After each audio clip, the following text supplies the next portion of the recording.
Dillian Whyte could not answer a 10 count, and I couldn't even see about 10 seconds of this fight because I tuned in about a minute and a half late into the first round, and pretty much after that, it was all but over. Welcome back, guys, to Fog Wrestling. It was Morris Itauma, this new upcoming fighter who I haven't really seen much of, haven't seen anything of him actually until this fight tonight, taking on Dillian Whyte, the body snatcher, or as I'm going to refer to him from now on as Dillian Shyte, because I had money on Dillian Whyte. I seen that Dillian Whyte was like 4-1, and I thought, holy crap, those odds are great. I'm going to stick myself some cash on Dillian Whyte. Dillian Whyte's been in the ring with all these good fighters. He'll beat this young kid. It's too early for Moses Itauma, and I'm going to make myself some money. That did not happen. Did not happen. Tuned into the fight a bit late. I thought it was going to be like, I don't know, not kick off, but box off was going to happen at about 10:30. I tuned into the fight. They're already into the second minute of the first round, and as soon as I tune in, like, Dillian Whyte is just staggering all over the place, and I'm like, what the hell is going on? A few more punches come in. I thought they were blocked, but obviously not, because Dillian just stumbled over to the mat. Referee gives him like a count, and at the count of like 6, the referee gets to 6 and he just waves it off. Dillian Whyte was like protesting, but honestly, from like the 10-15 seconds of the fight that I seen, he looked like he was all over the place. So, I mean, Dillian Whyte will argue it's an early stoppage, but I don't know. I think if it continued, he would have probably got sparked out anyway. But yeah, Moses Itauma then. Looks like this guy could be the real deal. I'm not saying that Dillian Whyte is the measuring stick by any means, because I think he's overrated, and I think he was losing. I think he lost the first fight to Chisora, and I think he was losing the second. So I'm not a huge Dillian Whyte fan. I don't think the guy's great by any means, but I think he's a decent standard to prove yourself against. When you're moving up from the tomato cans, I think that Dillian Whyte is certainly, I would consider Dillian Whyte a European level. Now, he has challenged for world titles, but for me, he's not a world champion caliber fighter. He's never won a world championship.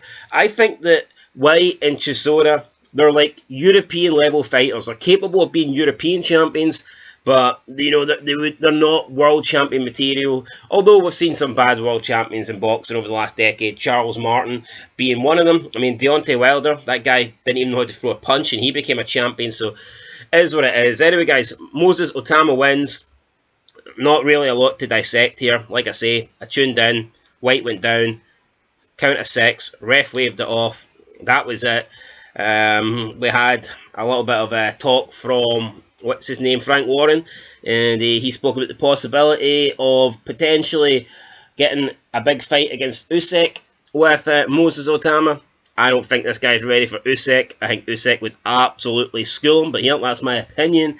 And Itauma believed that he will win a world title in 2026 if he gets the opportunity. I mean, he's only 20. It would be a bit young, I think, to put him, a bit early, should I say, to put him in a world title fight. But, I mean, we'll have to wait and see. Heavyweight boxing is changing. You've got Dillian Whyte now, I think 37. You know, looks past it here.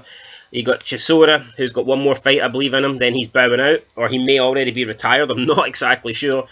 Is he already gone? Is Chisora retired? I'm not too sure. You've got Fury, who retires like once every 2 weeks. You've got Usyk, who's getting older. Don't know how many more years he has left in him. Joshua, getting older. Wilder looks like he's done. You've got Joyce, who's pretty much done. You have Sang, who is, again, 42, I believe, done. Joseph Parker, who's still a bit young, still a bit fresh. But yeah, overall, the boxing scene, it's a bunch of old fucking guys. So yeah, I guess this Itauma dude's got a decent chance, but we'll have to wait and see. Didn't really, show as much tonight. Although you could argue he was that impressive that the fight didn't last long. Either way, I was hoping to see a good fight. I was hoping to make some money. That didn't really happen. Just glad I didn't pay for this shit, because that would have been a disaster. Paying for this and you get to watch like 10 seconds before your guy gets sparked out, that would have absolutely sucked. But anyway, guys, Moses Itauma wins. Dillian Whyte loses, and I think that's going to be it for Dillian Whyte. I mean, he might have a couple more fights in him, but I don't see him having any big fights at all. I mean, maybe him and Chisora could run it back. That's a possibility. But I know Whyte was looking to fight AJ, and I just don't see it after this. I mean, AJ could still fight Whyte, but I mean, at this point, it would almost feel like AJ's taking a guaranteed win. Whereas when we previously seen them fight, yeah, AJ was the favourite, but people were giving Whyte, you know, like a puncher's chance almost. But I mean, this version of Whyte doesn't look like he's got any chance. So we'll see what happens. Anyway, that's it. Catch you guys in the next one. Peace out.